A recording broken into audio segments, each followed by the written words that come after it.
Hey, what's going on, guys? Welcome to the Tuesday show. Today we are on Series 4, the 1987 release of the WWF LJN Wrestling Superstars. Now, you guys might have to forgive me because today, I don't know what it is, man, but my ears, I swear to God, they feel full. Like they haven't popped properly or something, and I keep hearing these echoing in my ears, so it's like super crazy. And like I'll hear like the cats meowing, whatever, purring or something, and I'll hear the echo in my ears. But like I'll be watching TV and I'll have the sound like way up, and I won't hear the volume at all, and it'll be like cranked up to like 50 or 60. So if I end up talking a little bit louder than normal, uh, literally my ears they're they haven't popped or whatever. It's like when you go underneath water, you know how your ears are. So uh I might be speaking super loud in this video just in case if you do hear that extra volume or increase in volume today. But I'm gonna try and speak normal. So series 4. The thing about series 4, guys, this is going to be a two-parter. I know I said that in series 3 when I made two parts that I wanted that to be the only series that I break it down, but 17 figures released in series 4. There's just no way I'm going to be able to get this done in one video. I don't want these videos to run, 2 hours, 2:15, 2.5 hours long. So I'm going to break this down into two parts. I'm going to make 9 figures in this video. I'm going to have the last 8 figures, the last 8 characters in the next video. So, again, a two-parter for Series 4, 17 characters. Series 4 is actually probably the most expensive figures outside of Series 6. So, that is something. I mean, you could look at Series 5 and say, well, they got a lot of really expensive figures, but based on condition of these figures and of course the seller that you buy them from, we're going to be looking at some really truly fantastic figures. And with a lot of the accessories, yes, you don't even have to be buying these figures mint on card to really be paying a real pretty penny for these figures. So if you are a new collector and you are interested in picking these figures up, based on your finances, you might want to start with the more expensive figures first because you can always pick up the more affordable figures later on, right? So if you saved up enough money, start with the more expensive ones. I mean, that would be my recommendation. Or if you don't care about getting the most minty figures, you can always go for the bundles. Go for the figures that have 10 figures, 15, 20 figures in a bundle because that's going to give you your plethora of figures all at one time, right? So, all right, so 1987. Series 4, 17 figures, and Series 4 does have some of my absolute favorite figures in the series, so that is pretty spectacular. Now, the first figure we're going to look at is not even a character I grew up watching. When I started collecting the LJNs, I said that probably half the characters from LJN I didn't even know about. Not until I started collecting the LJNs and started learning about these characters. I think that's an over exaggeration. I think maybe 20% or so, maybe less than that even, is probably more realistic. But this particular character, Billy Jack Haynes, to the best of my knowledge, I don't think I've ever seen Billy Jack Haynes wrestle, as a kid. I don't have any recollection from him from like any Coliseum videos, and I definitely don't remember seeing him on TV or anything like that, right? So, yeah, since I started collecting LGNs, I mean, I've seen him in YouTube videos, going back and watching some of those tapes. I mean, or those videos, sure. But this is a brand new character for me. And since I started collecting LGNs, Billy Jack Haynes to me is easily one of the single greatest LJN figures produced. Absolutely love this particular figure. And if you are buying this figure mint on card, this is one of the very few figures that I would sit back and say, you know what? If you're paying $300, $400, $500 for a mint on card figure, this is probably one of the few figures I'm like, you know what? $500 for that mint on card, I would say, okay, you know what? I'm comfortable paying $500 for something like this.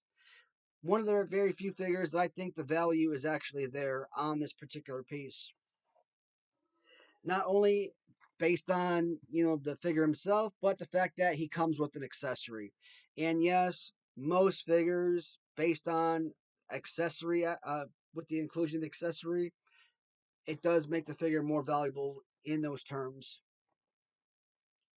So this is 2, 4, 6, 7. This is a 28 back with the inclusion of Series 4. And Billy Jack Haynes. Kind of looks like a Macho Man a little bit.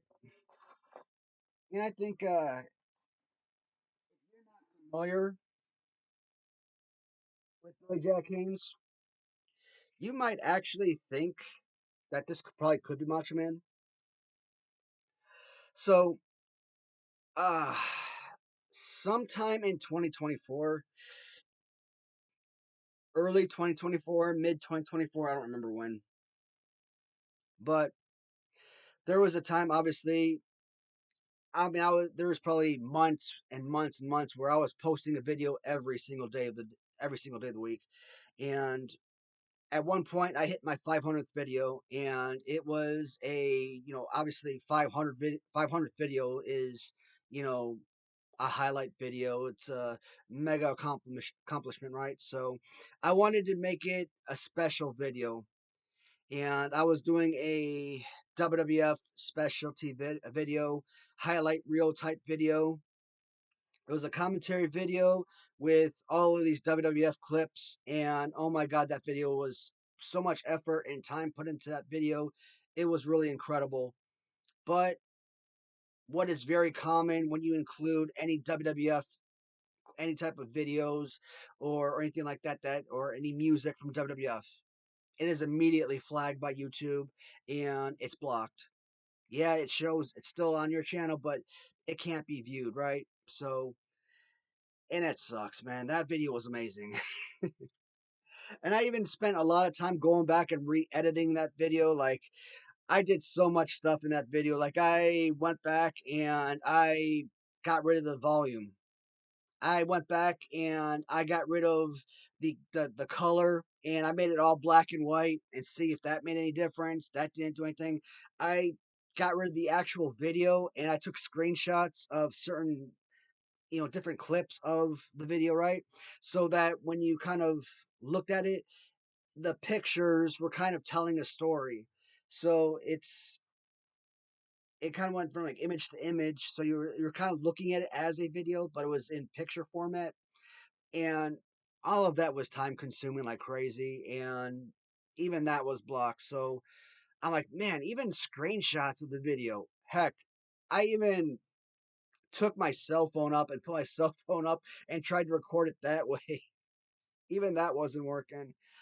I'm like, man, the amount of hours upon hours I put into that video over and over again, trying to do all these different ideas, nothing was working. I'm like, I give up. That 500th video is basically non-existent now, but and I really wanted my viewers to see that video because it was pretty special. But in that video, you saw Macho Man taking on Billy Jack Haynes, and Billy Jack Haynes technically winning the Intercontinental Championship. But of course, referee Davis screwing him over, and Macho Man eventually defeating him to, continue on as Intercontinental Champion. And just think, yes, this is scripted. It's, make believe, whatever.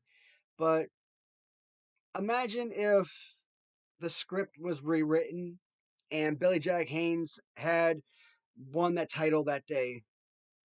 How would things have changed in his life?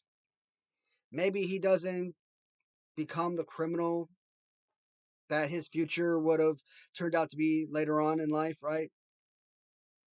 And that's sad to kind of hear out how his life, eventually would how it eventually turned out to be.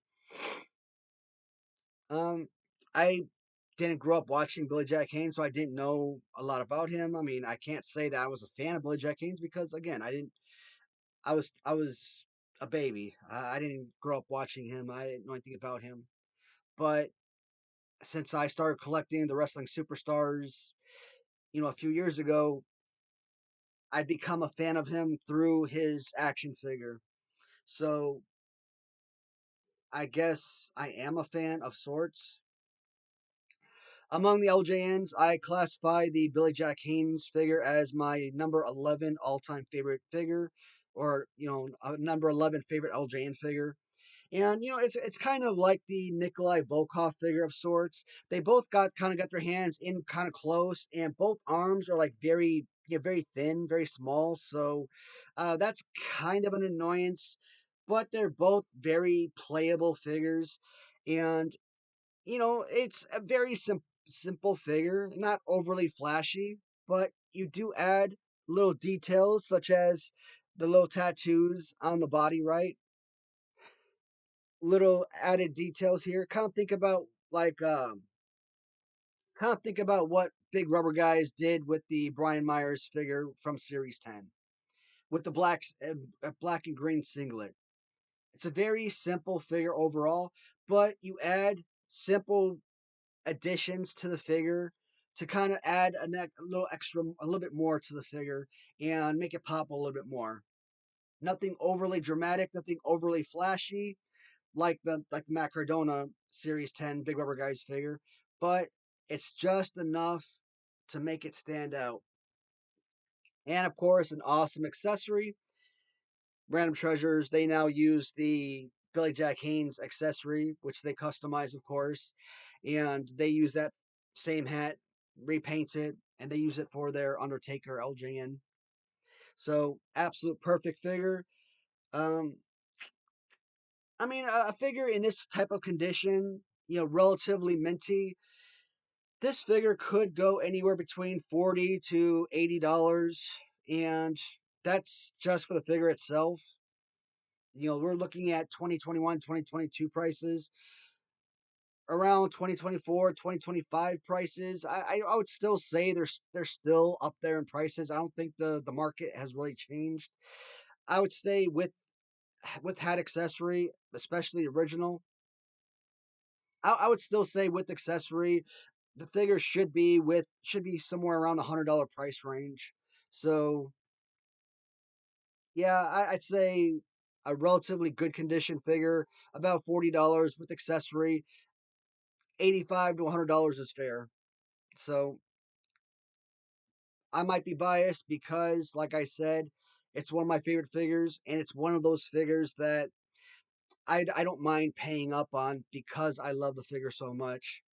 But some of you guys that may not be a fan of Billy Jack Haynes, maybe you just don't care about the character, so wouldn't want to pay that much for this particular piece. But I'm not so much. I don't care so much about I guess the wrestling aspect. I care more about the figure aspect, and this is one of the most perfect LJN figures. So from that point of view, worth the money, 100%. All right. So we always talk about Tito Santana and Hulk Hogan and Andre the Giant, receiving multiple figures in this line. Andre the Giant, three figures. Technically, he gets two different figures. Series 1 is a completely different figure from Series 2, right? I mean, they all basically got the same general idea, but the arms for Series 1 is kind of like so. Series 2 is a little bit in more. And of course, the head is a little bit different. His face isn't as elongated, and he's got short hair. Series 6, you got the black painted on singlet, but it's basically the same figure, with smile and the black singlet. Hulk Hogan, yes, the Series 5 figures, black, white shirt, red shirt, completely different figure than the Series 1 figure. Tito Santana, white trunks compared to purple trunks, Series 5 compared to Series 3, etc. Uh, I classify SD Jones, yellow shirt, and red shirt to be two different figures, right? But nobody really classifies this particular figure as being different. Not really, because it's not different. Let me clarify. This is not a different figure. This is the exact same figure, but this is a figure that's been released several times, and I'll explain shortly. Uh, we're talking about Adrian Adonis. So Adrian Adonis is pretty much one of the big bad guys of the 1980s. Now, when you think WWF major heels, yeah, Andre the Giant for me was a major bad guy of the 80s, but he was late 80s because I think most people think of Andre the Giant as a good guy. Of course, my Andre was always black strap, black singlet guy, Andre the Giant. I'm not used to no yellow trunks, purple trunks, blue trunks, Andre. So that right there is new to me, relatively new. But most people they're gonna think Roddy Piper, Paul Orndorff, maybe Nikolai Volkov, of course. You're gonna think King Kong Bundy, most definitely. Iron Sheik, of course. But Adrian Adonis, absolutely Adrian Adonis, is gonna be up on that list. And I think he was managed by I think he was managed by Bobby Heenan, but he was definitely managed by Jimmy Hart, of course. I mean, Jimmy Hart manages everybody, so. But so thing with uh thing with Adrian Adonis, and it's a sad thing, you ask a man, and it's 1980s, and you're in this profession where you got to be very manly, and you ask him to play this very feminine character, which I'm pretty sure that's very daunting for a man that's supposed to be a very masculine profession. But he played his role to perfection. To perfection, I believe, and he gets his figure in 1987, and it's very feminine. But I think a lot of boys in the little boys in the 80s, would they really want a very, I guess, girly figure? Where I mean, even if they were Adrian Adonis fans, pre adorable Adonis, maybe they would have been embarrassed to be playing with this out in public or something. I don't know. I didn't have LJNs in the 80s, so I don't know. I mean, especially the all pink. I mean, maybe that would have been embarrassing for kids. Maybe not. Today, I'm like, who cares? But in the 80s, I'm pretty sure that would have been something for children. But he was actually fired from the WWF not in I want to say mid 1987. So was it mid 19? Yeah, I want to say mid 1987. So this the same year that these figures came out, he lost his job in WWF, and WWF lost one of their top heels. I don't know why he was fired. Uh, if you ask me, maybe he was dissatisfied with his gimmick. I don't know. I know there was a time where he was feuding with Roddy Piper, but I don't know if there was something that was going on between them two. Again, in 1987, I was 2 years old, so I mean, I'm just kind of like hearing this stuff, reading and learning about this stuff over time, through the collecting, and learning about the stuff, through my collecting phase, right? But and of course, he returned to like AWA and went through like these different promotions. And in 1988, he was in this car accident and lost his life. So, about his additional figures, he always got the exact same figure, but he always got additional releases. So technically, you could throw him in the same league as Andre and Hogan and Tito Santana as one of the few characters in the LJN universe to get multiple releases. So in 1987, yes, you did get your original Adrian Adonis Series 4 release.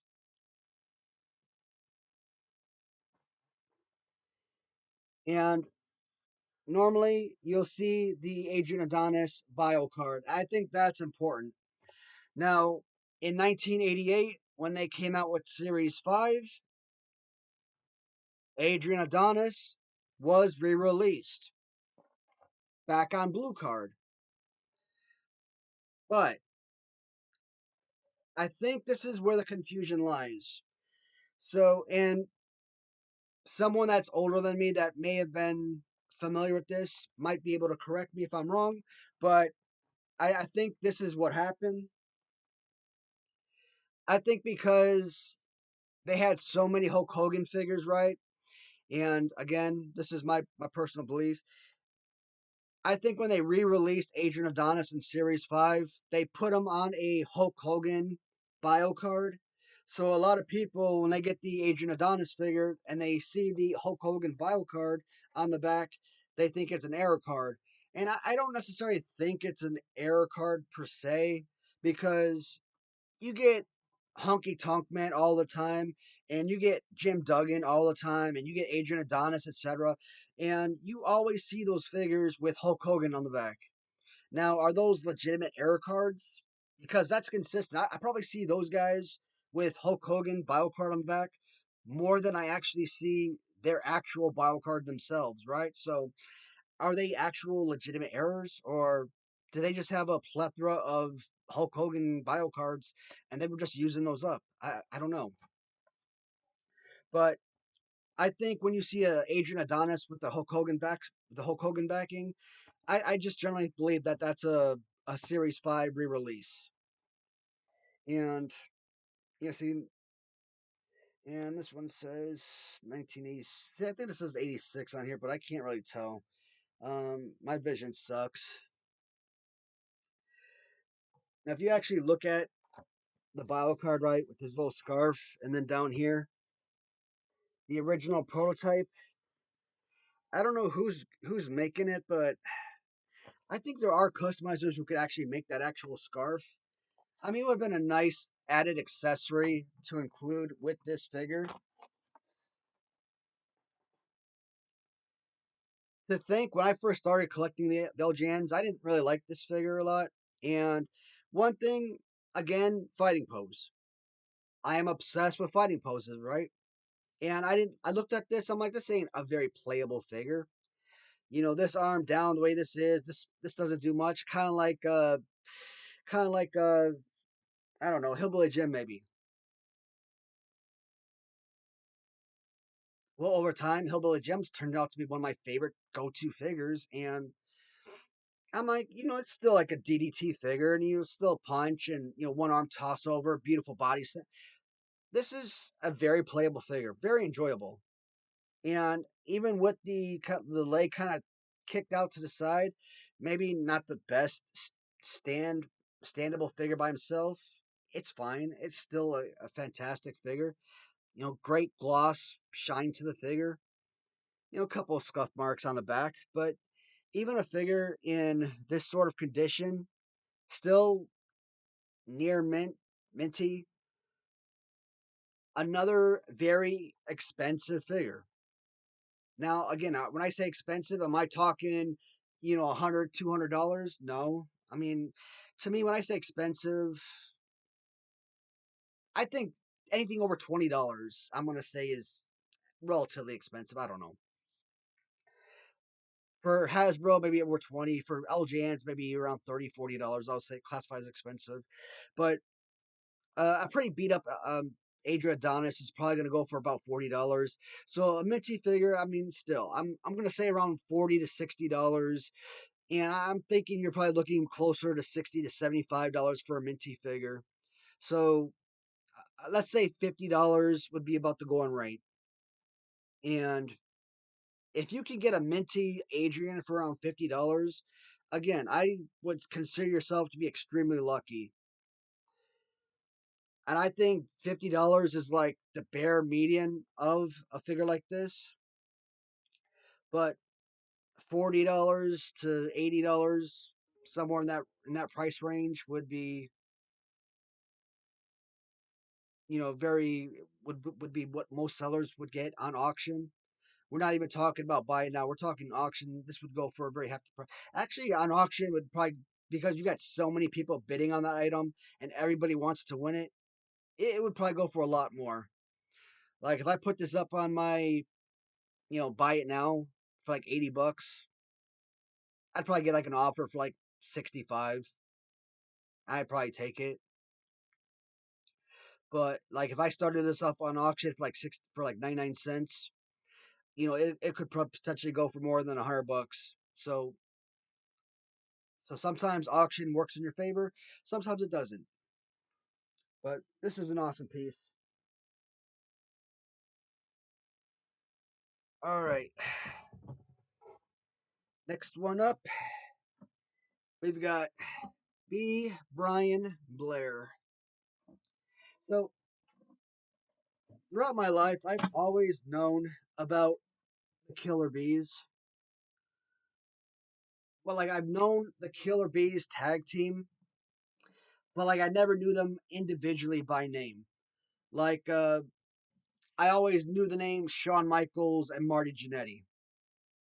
I love the Rockers, but like I would never know, or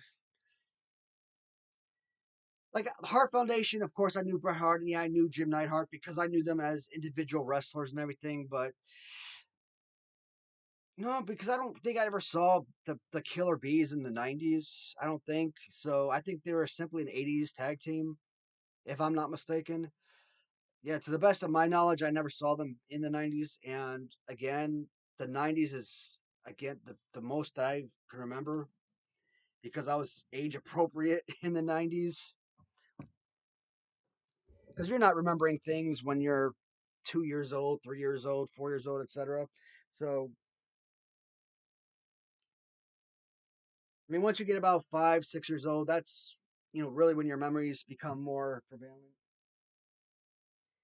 And B. Brian Blair, he's got a couple of figures here. I will start off with the most common figure.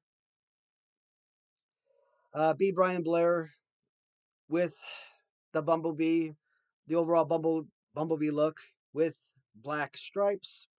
Very common figure. Individually, B. Brian Blair is probably a good $40 figure, especially if he's in really solid condition. Now, generally, if you do get the Killer Bees, both B.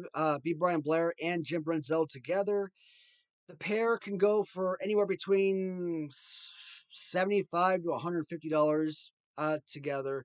So, I mean, it's definitely beneficial to bundle the figures together when selling them. But B. Brian Blair, this figure is always kind of a funny one to talk about.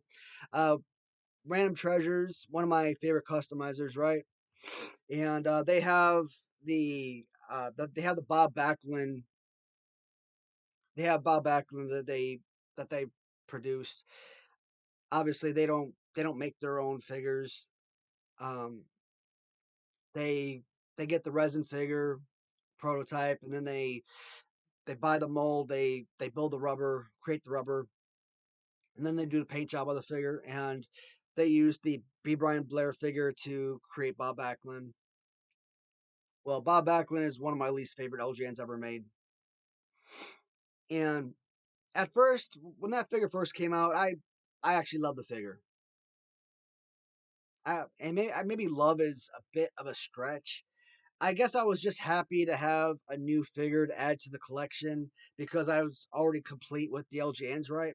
And I was just happy to have another figure to add to the collection. But I think it was more because it was just a very pale, albino looking figure. Uh, very simple paint scheme. The rubber was absolutely horrific. And play pose on it was, not the best. But for this figure, this is a perfectly fine and acceptable play pose. Like, you don't look at this play pose and hate on it. There is nothing wrong with this. For the LGNs, this is, like I said, this is a solid piece. It's just for that particular figure I just didn't like. And if you do want to get the 2-pack of the Killer Bees, if you try to buy those on eBay, they're probably going to cost you about $4,000. So nearly impossible for your average collector, your average fan, to try and get the 2-packs. And yes, Hard Foundation, Killer Bees, Strike Force. I want all three of those, absolutely. And Dream Team. The Dream Team is the other one I'm missing. So those are the only 4 tag teams that I'm missing. So I got the 3 easy ones, but the 4 hard ones I will never be able to get. Not at $4,000 a pop. Never happen.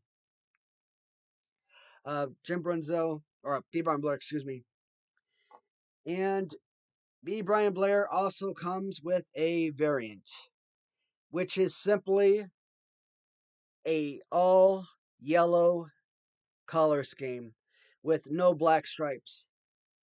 Now this one is crazy rare. A all yellow B. Brian Blair, especially in this condition. I mean, this one, he does have a little bit of a nose. His nose is pressed in a little bit, but for something like this, knee pads have some discoloration. I would still say that on auction, something like this should still go for north of $200. So even though that this right here is, minty-ish, figure individually, this would probably go for like $40 plus. Paint loss, still $200 plus. So that just shows the rarity of something like this. And maybe $100 on my site because again, I don't have the most watchers, but again, you put it on the right seller's page, $300 easy. But your 2 variants with the original belt, you could probably get about $75 on this figure. Killer Bees, B. Brian Blair.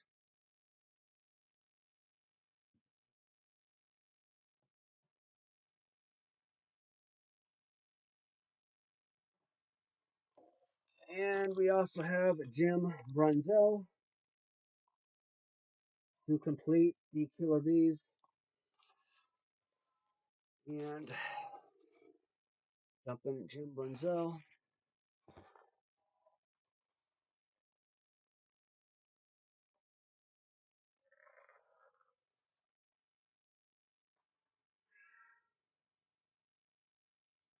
Oddly enough, I thought that Jim Brunzel also came with an all yellow trunks, but in all my research, the only thing I could find is just an all yellow B. Brian Blair.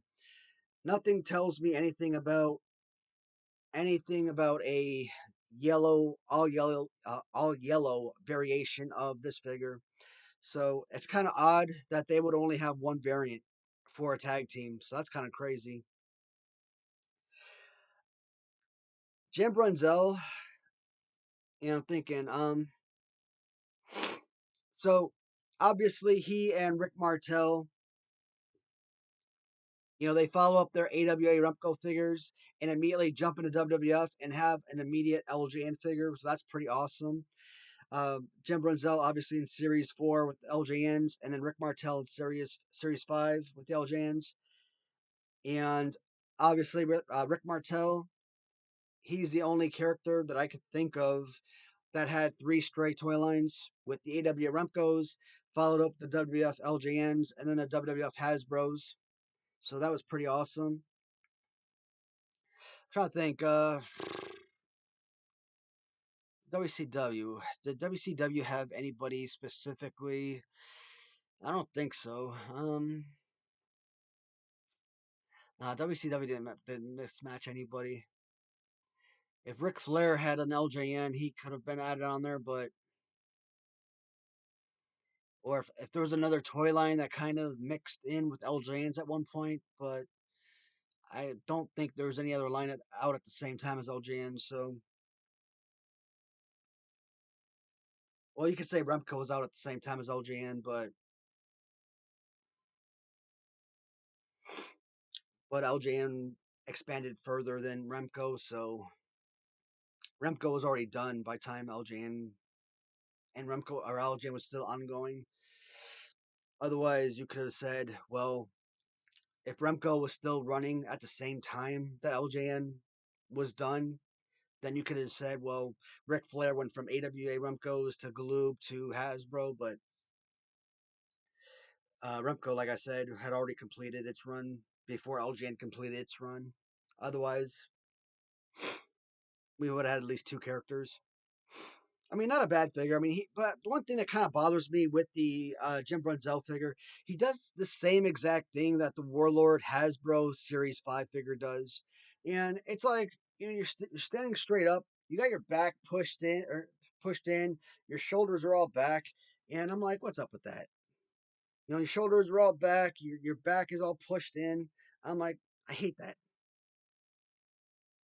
I mean, the fighting pose is fine. It's give you like kind of like that Greg Valentine, left hand up pose. Good body slam pose right there. Little Jim Duggan, small arm punch type deal. I mean, it's a perfectly fine and acceptable playable figure. The Killer Bees have excellent figures.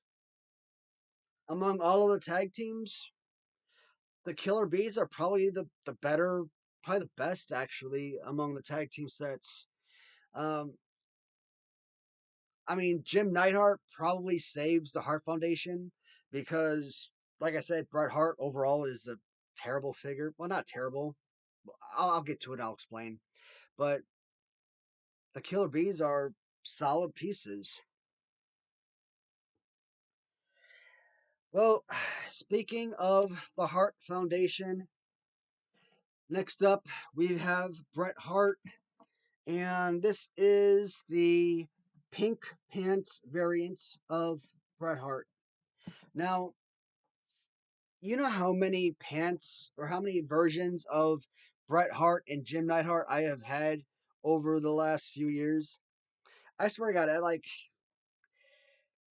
I think it was maybe not 2021, but if not 2021, maybe 2022. There was a time when I was just buying up the Hart Foundation like crazy. I probably had like 20 damn sets of those guys. Yeah, I'm probably exaggerating, but like every time I came across those guys, I was buying them up, and I'm like, I wanted to restore them because I kept finding these guys that were like completely beat up and destroyed, and I wanted to get them restored and brought back to life. And it sucks because the money that you buy, you pay into them, purchase price, shipping, taxes, all that, right? All that good stuff. And then the money you pay in to ship it out to your friend to customize for you to clean them up and give them pay because I'm not an artist, obviously. I can't do any of that stuff. I don't know how to. And then obviously I got to pay them for their work, pay to ship it back to me and all that. And then I obviously list it on eBay, sell it, pay the eBay selling fees. Once I once it's all said and done, all that time, effort, I'm like, damn. You look at it, it's like all that time I waited for all this to get complete. I think I made $10 on these. Like, what the heck? Somebody got like these fresh, brand new figures, and all I made was $10 profit, if that. And I think a few of them I actually lost money because waiting, sitting on them for like weeks or months at a time, and eventually somebody sends an offer, and you're like, yeah, let me sell them because you want to sell them. You bought them to fix them up to sell them, right? So, and it sucks because you're hoping to make a ton of money on them. Now, who am I kidding, man? I bought those up. I got them painted, and I didn't want to sell them. I bought them for keeps, but you want somebody else to enjoy them at the same time. So it's really a toss up. Do I keep them for myself, be selfish with it, or do I sell them and let somebody else enjoy it? That's the double edged sword. You when you do something like that. These pictures back here with the red pants, I got a couple of customs of those guys because they actually with the actual Heart Foundation posters, they actually have the red pants with like the gray boots. I actually have a couple of Heart Foundation customs that are just like that, and you guys seen those figures as well. But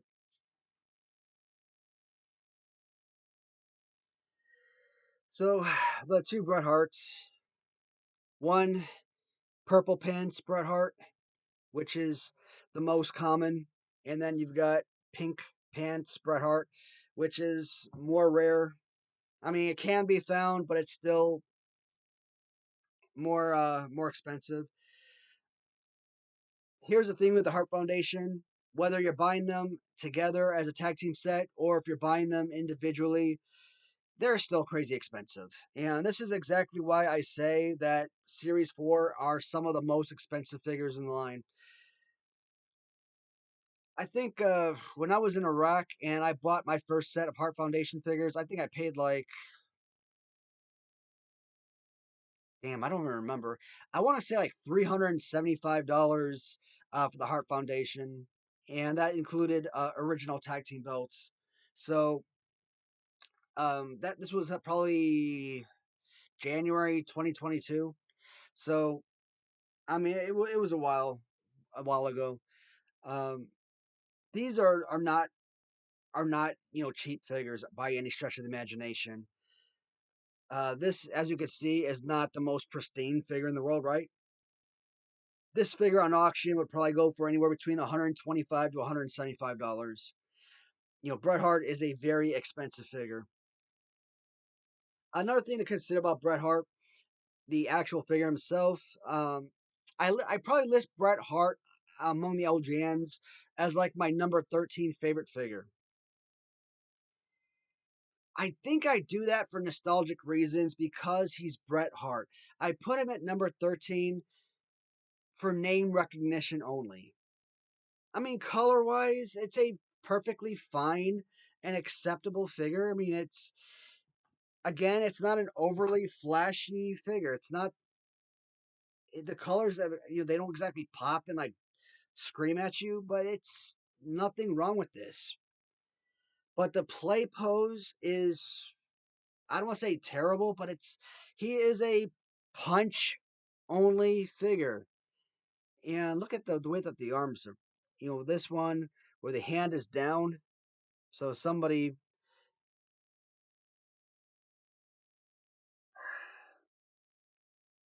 no, they have both of them are down. Trying to get that in a little bit more. It's kind of like so I've talked about it before. He's a Tito Santana figure. They took the original prototype design of Tito Santana from Series 3.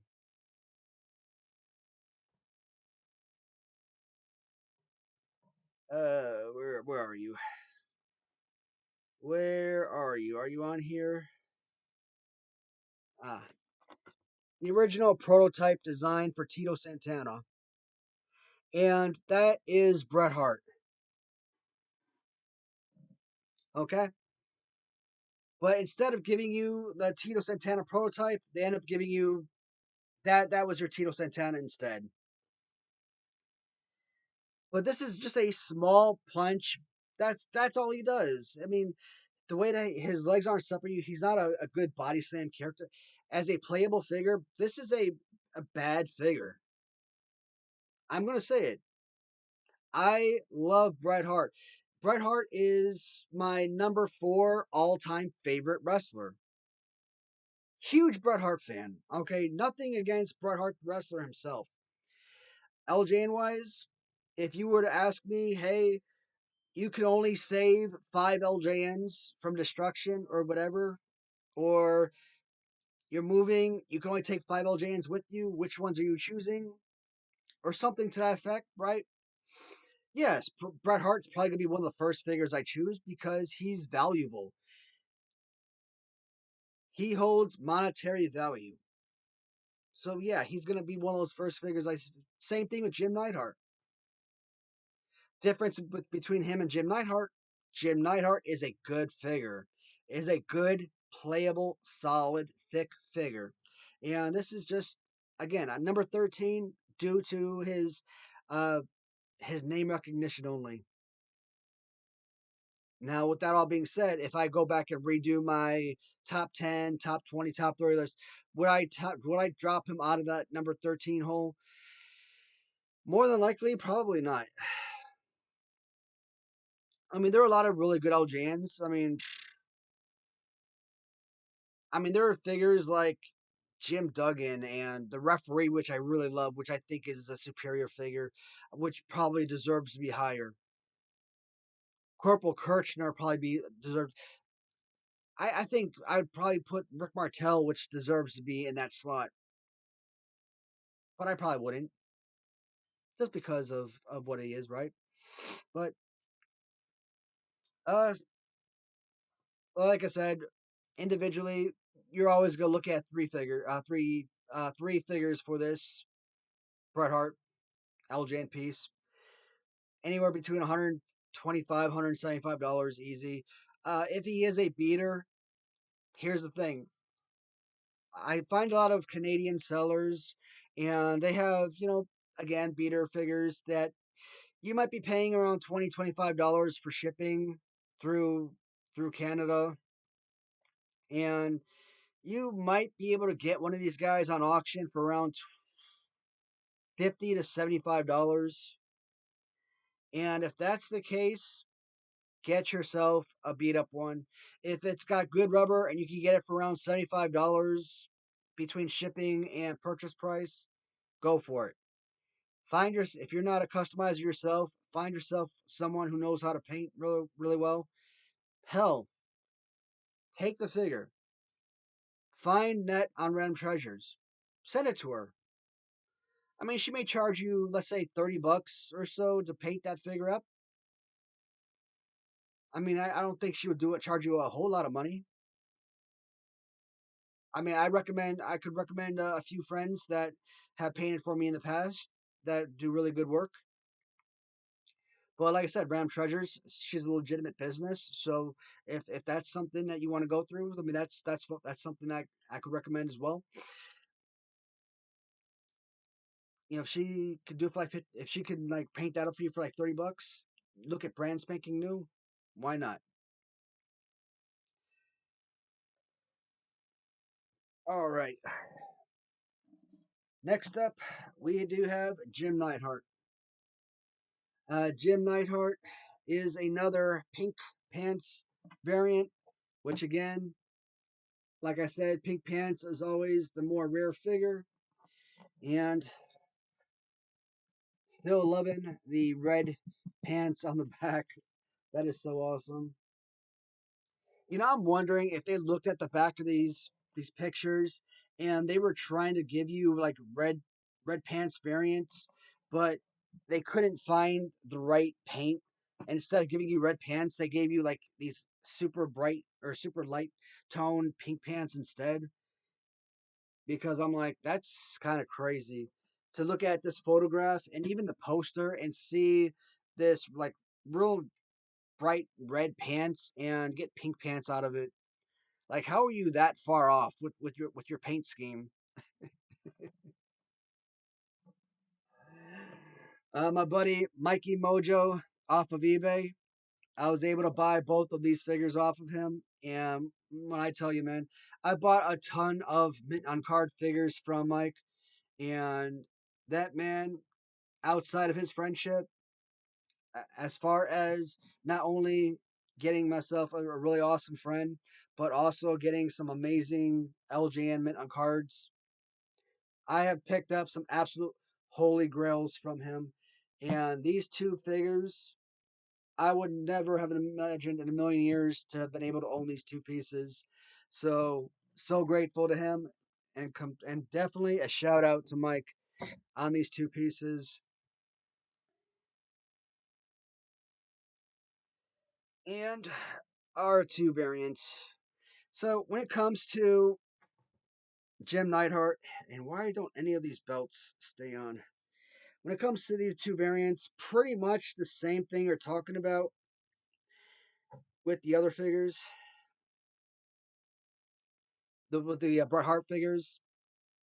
Same thing, about 125 to $175 for an individual figure. If you are buying the figures together, what do I always say? Who is the seller? What kind of condition are the figures in?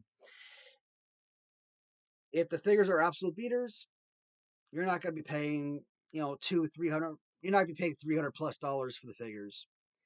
I mean, if they are beaters, like real messed up, like a lot of paint loss, you're still going to pay $200+. I mean there's no way around it. Now, if they're like beaters to the point where fingers are torn off and everything, that's a different story. If they are missing fingers, you're probably going to get them for around $50 to $75 a piece. But if it's just paint, just cosmetic, paint loss, you're gonna it's gonna cost you over $200 to get the pair. But like figures in this sort of condition, I mean these aren't not mint. I mean it's got paint loss and some paint bleed, right? But it would not be unheard of to see these two figures go on auction, start 99 cents, and see these sell for $250 to $350. Plus they come with original belts. I wouldn't be surprised to put these on auction and see them sell for north of $400. So I still say that Jim Neidhart to me, my opinion has not changed in the sense that Jim Neidhart is still one of the top 10 best LJN figures. Now, I love the fact that he comes with this awesome clothesline. Yeah, the arm up right there, that's kind of bad, but it does kind of give you like that Sid Vicious Galoob figure, right? Or, Big John Studd LJN. He still gives you that one arm, body slam, beautiful arm body slam. So this is just a beautiful, playable wrestling action figure.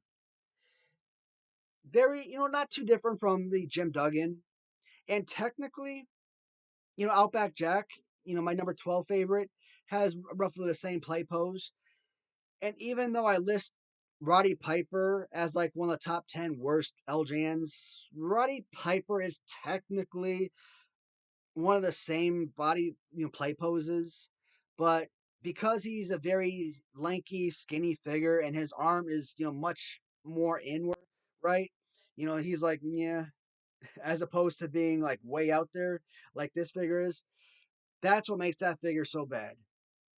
There's a huge difference between being like so compared to being like so, so, so. Uh, just a awesome piece.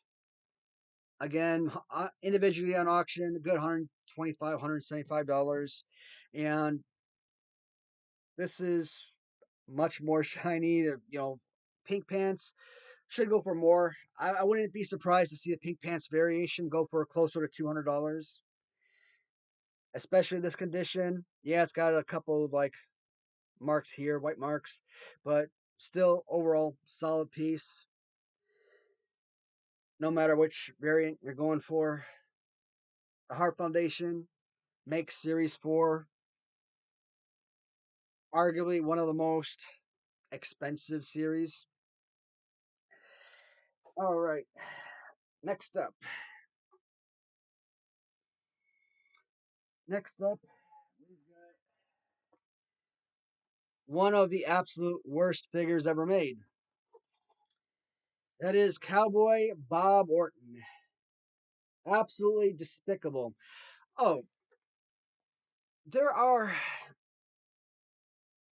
for those customizers that are doing this, please stop. And I'm going to contradict myself because I almost did it myself. One of my favorite customizers actually made it himself, and I almost bought it, but it's only because of the customizer. Otherwise, I wouldn't have even looked twice. But people who take Bob Orton to make Razor Ramon, please stop doing that. It is not a good look. Now, one of my favorite customizers, um, I'm not going to mention him by name only because I don't want to humiliate him. And like I said, I bought a million of his customs from one of my favorite shops on eBay. And he actually did a pretty decent, really good job. But it's just the fact that it's Bob Orton. I can't stand the Bob Orton figure. It's just a terrible piece.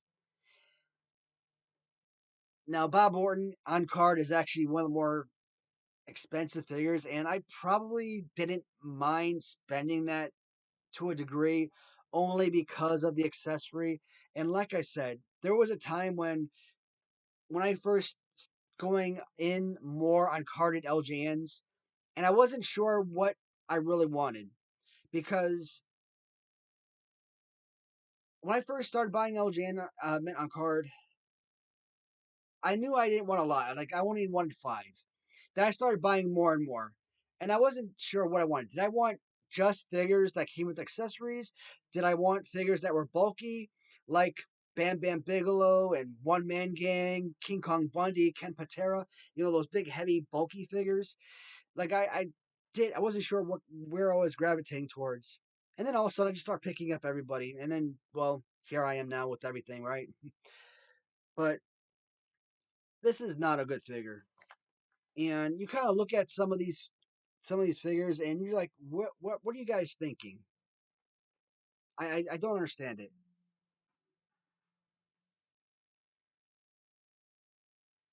And I am going to pause because I realize that there's one figure I did not pull. All right, so all right, here we are. So we are recording. Here's the thing: looking at Bob Orton aesthetically, if you kind of look at the new Mattel retros, right, and you look at his outfit, if I recall correctly, I'm trying to think. Now I can't picture it. I think Bob Orton did have a hat, and I'm pretty sure he came with the knee pads and trunks. I don't remember if he had the vest. I think he had a vest, but I'm not positive. I'm trying to picture him in my head, but I remember liking the Mattel retro of Bob Orton. And if I'm picturing him correctly, all he had was this right here, no vest and the hat. So how could I like that Mattel retro but don't like the LJN? He has a really nice accessory, right? This right here with the vest, that's perfectly acceptable. Even if he is a, vertical figure, which you gotta realize with when you look at figures, like think about big rubber guys and you think about like the Matt Hardy figure with the arms out. Generally, I don't like with the arms out like that, right? But when you think about the wingspan of a figure, it makes the figure wider and it makes the figure bigger. And when you do that, it's not so slim like this. When the figure is more vertical, you think Roddy Piper, you think Bob Orton. It makes it smaller. It's not as nice of a figure, and it's slimmer. It's not as heavy, and you get junk like this. This right here, his arm is so close, you could barely do a DDT, but let's say that's acceptable. Now you're kind of looking at him as like a Ron Simmons glue, where he's nothing more than a elbow drop figure. I already had Ron Simmons glue as a kid, and I had to use that junk, and I despised it. Now imagine if you had to go from this as a kid to go to Ron Simmons, or I don't wrestle these, but imagine if I was wrestling this as an adult. Maybe one day, hell, maybe I will. Maybe I'll start creating wrestling matches or something. I don't know. I get poked, made fun of for collecting these, but hey, maybe I'll give people a reason to make fun of me. I don't know. No, but seriously though, but this is a horrible play pose. Like I never understand what this is all about. Like the Jesse Ventura and Axe with that is bad enough, but when the hand is like that is so stupid. So there's a reason Bob Orton is a top five, I would say, top five worst LJN figure ever made.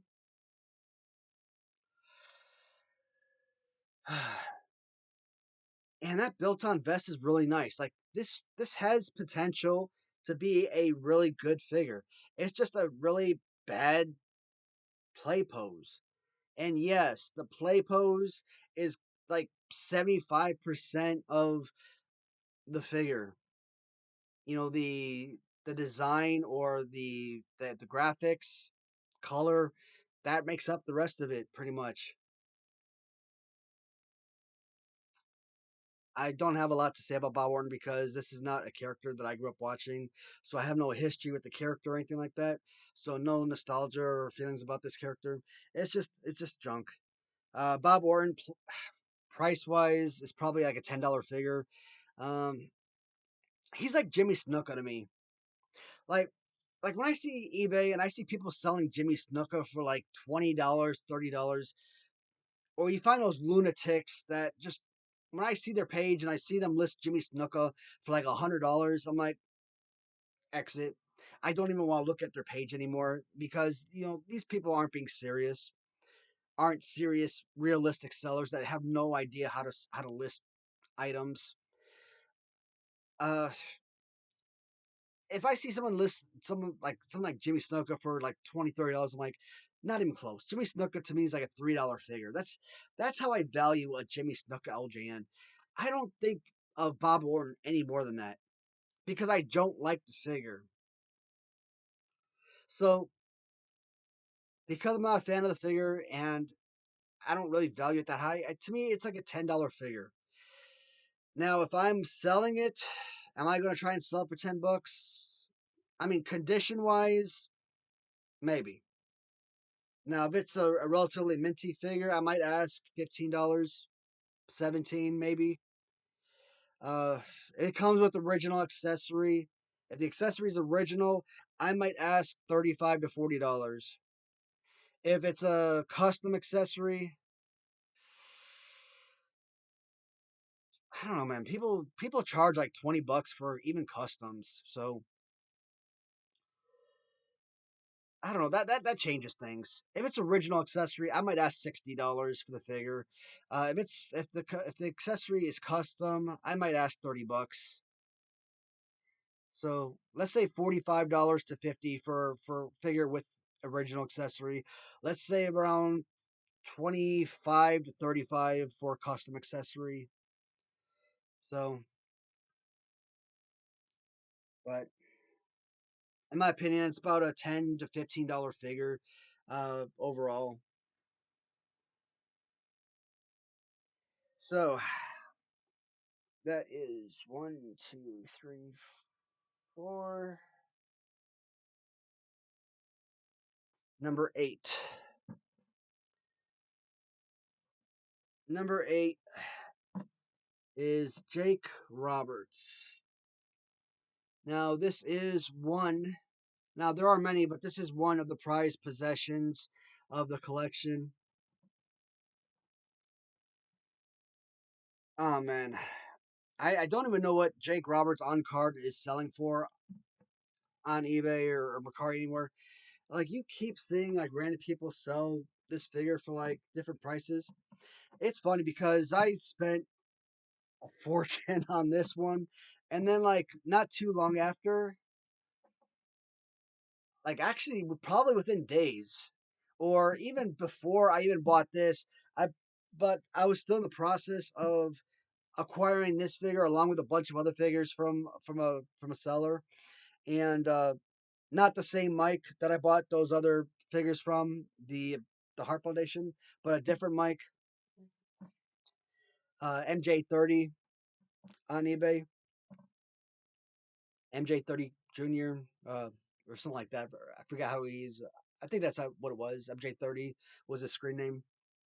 So Mike Cardio, I bought this figure. I bought a bunch of other his MOCs as well. Anyways, I think at the time I was working out deals with him to try and buy all these different figures from him. I bought another Jake Roberts off from a seller on auction on eBay, and I bought it for like $200. And I'm like, uh-oh. So that $200 I paid for that to Jake Roberts compared to the amount of money that we were agreeing to for this. I'm like, um, we're like nowhere near the same price range. Um, but man, he and I had been like talking about this and all the other figures for a long. I don't want to just like be an asshole and like cancel on this one. But there was a difference between this literally mint figure, right?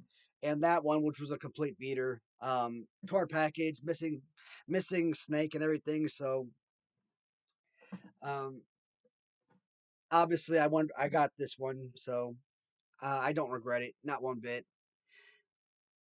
And it seems like all of the people I buy from are named Mike, and that's pretty awesome, and that's pretty easy to remember everybody's name. But Jake Roberts, um, one of my favorite wrestlers ever, but Jake, they really butchered Jake's figures. All right, let's look at Jake. When I'm talking about, the Jake Roberts figure, and I don't know, man, Jake, he might actually be on my list of top 10 worst. Now, I never put him on my top 10 before. In fact, anytime I talk about the worst LJN figures made, I never even consider Jake Roberts to be on that list. Like, he never comes up. But he might be one of the worst LJN figures. I mean, again, his arms are up. They're spread apart. You could throw your punches and your clotheslines. Give you a pretty adequate body slam. It's not the worst in the world. It is still a playable figure. I think Jake Roberts was a relatively tall guy. I don't know how tall. 6'2", maybe 6'4". I don't know if he was like. I don't think he was much taller than that, but they make this figure seem much smaller than what he really was. Color, the glossiness of the pants and everything, and the snake designs. It's a really nice figure overall. So good look to Jake Roberts, and it comes with a pretty solid accessory. Now, given when you compare like the original Hasbro accessory, a real beautiful python looking rubbery snake, just a, and then you compare it to like this. What? Like, what is this crap? Like, seriously. um, it's like not even comparable. I mean, this is just horrendous. Just a terrible, terrible snake. But I don't know, man. The play pose it's just funky. I like the way that. King Kong Bundy with his arms down, like so. I don't know what it is. I love wrestling with that King Kong Bundy figure with no essentially no play pose whatsoever, more than guys like Bob Orton or Tito Santana or Jake Roberts. Just tells you how much of an enjoyment you get from those big bulky figures. But Jake Roberts, if he this right here, you look at his his feet, right? He's got some missing paint. This in this condition is about a $20 figure in my opinion. If he in hair not perfect by any means. If this was probably a mint figure, no paint loss whatsoever, this would probably go for around $40 or $50 on auction. With the original accessory, I could say this could go for $75 to $100. So Jake Roberts is still a relatively expensive figure, especially if it comes with the original accessory. Now, I did show you two figures, so obviously he does come with a variant. Now, whereas original figure does come with snakes on the pants, the variant does come with no snakes on the pants.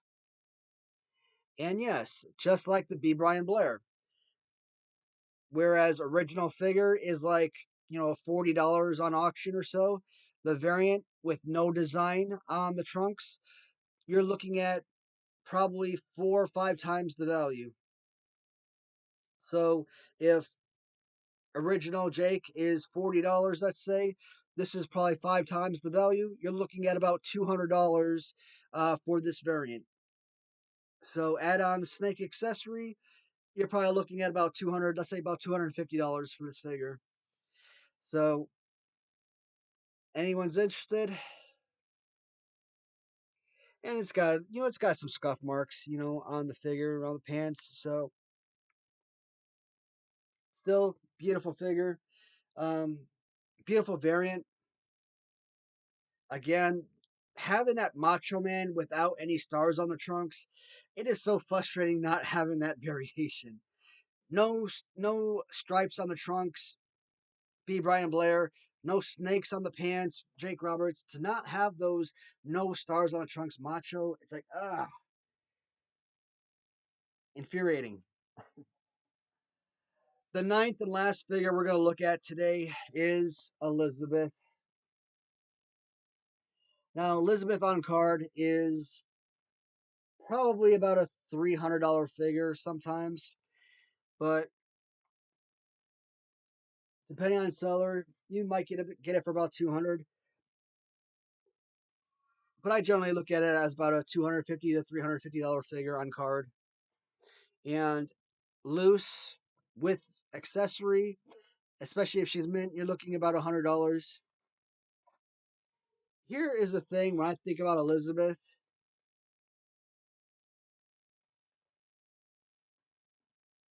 Elizabeth to me is a Barbie doll figure, right?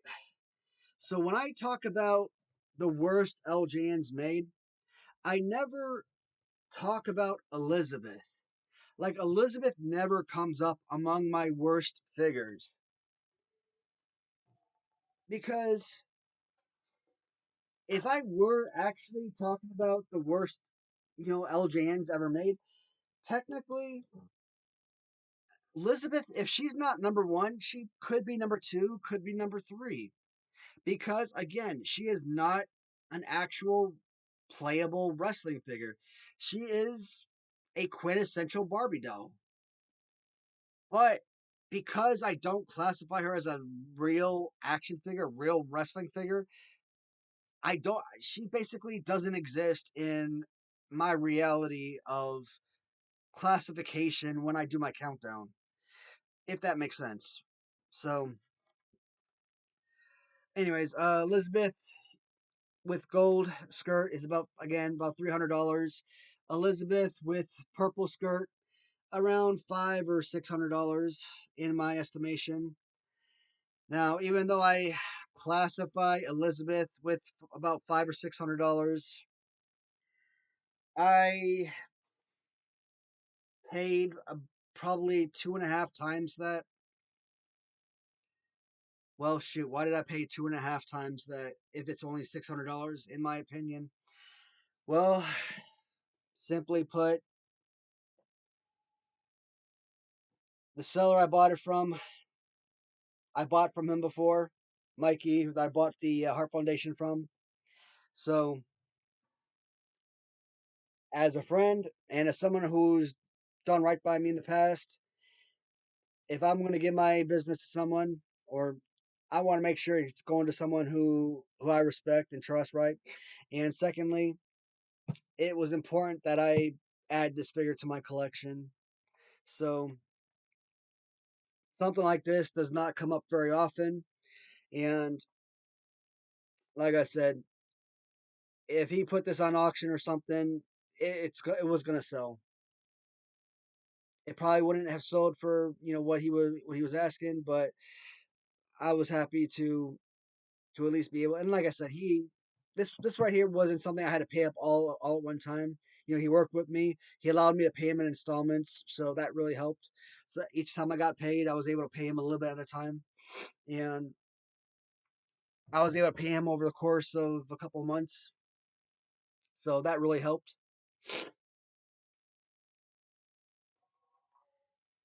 Whereas if someone won that on auction, if I won that on auction from someone else, having to pay all that money all at one time, that's a huge difference, right? So, uh, where she at?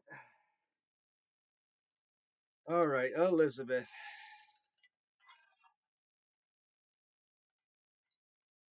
Even these Amazon stands are too big for her. Let me try to get it back in here because the darn things are just like I said, man. These let me take them out. They all she does is spin in here. Obviously, this purple skirt is custom. I bought this probably 2.5 years ago. Back when I didn't have any. Actually, I don't. Yeah, I didn't have any skirt at the time. And the purple skirt, I bought that because I think I bought it from a guy named Ticon on eBay. And yeah, the purple is obviously more valuable, more rare than the gold. So I went with purple back in the time, but that's just a custom. That's not the original, obviously. Huge, huge difference when you compare the two skirts. um, the customizer wasn't even remotely close to getting this right. Man, I don't mean to embarrass him, but if you look at the original skirt, right? I mean, come on, what is this? I mean, don't get me wrong, it fits for the figure and everything, but um, no. So Elizabeth, Elizabeth is actually one of those figures that I've noticed has seen a reduction in value among the figures, and when I first started buying these LGNs, like Elizabeth by herself without any accessory, the darn figure was going for like close to $100 like every time on auction. Nowadays, like not even a beater, man. Like a pretty good condition Elizabeth, you could probably win an auction for around $20 or $30. So like it's not necessarily gone down in value or anything like that, but like maybe I'm thinking like everyone that's been collecting that needed Elizabeth already has it, and now people that have all these duplicates are trying to sell it, and well, people are just simply not interested anymore, right? So, or someone like me, well, I just need Elizabeth because now I want my Elizabeth for my purple skirt and Elizabeth for my gold skirt because I want figures for my variants, right? And I don't want to pay $100 for a figure just to add a skirt onto it. How crazy is that? The mind of a collector is insane. But like I said, it is a glorified Barbie doll. To think the money that we shell out for freaking the most insane things. Uh, I don't even classify this as a wrestling figure, yet this is up there among one of the most expensive figures I ever paid for. The purple skirt Elizabeth original, and it's insane that. But at the end of the day, what do I always talk about? I talk about value, and